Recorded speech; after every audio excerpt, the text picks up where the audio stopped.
বাংলাদেশের মনোমুগ্ধকর দৃশ্যপট, যেখানে নদী আর আকাশের মেলবন্ধন চোখ জুড়ে এক অপূর্ব সৌন্দর্য। প্রকৃতির কোলে লুকানো এই পাহাড়গুলো যেন দেশের প্রাণ স্পন্দিত করে। নদী, পাহাড় আর সবুজের সমন্বয় আমাদের দেশের অহংকার। প্রকৃতির গান শোনায় ঝরনাগুলো, যা মনকে শান্তি দেয়। নদীমাতৃক এই দেশে নৌকা ভ্রমণ এক বিশেষ অভিজ্ঞতা। সবুজ আর নীল জলরাশি মিশে দেশের প্রতিটি প্রান্তে জীবনের ছন্দ সৃষ্টি করে। সরল জীবনযাপন, যেখানে মানুষ একে অপরের পাশে দাঁড়ায়। প্রজন্ম থেকে প্রজন্মে পৌঁছে আসা ঐতিহ্য ও সংস্কৃতি।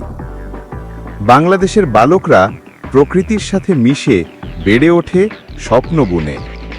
সবুজ ক্ষেতের মাঝে আমাদের কৃষকের পরিশ্রমের গল্প লুকানো। এই ধানের ক্ষেত থেকে আসে দেশের শস্যের ভাণ্ডার। শহরের ব্যস্ততা, যেখানে আধুনিকতা ও ঐতিহ্যের সেতুবন্ধন ঘটেছে।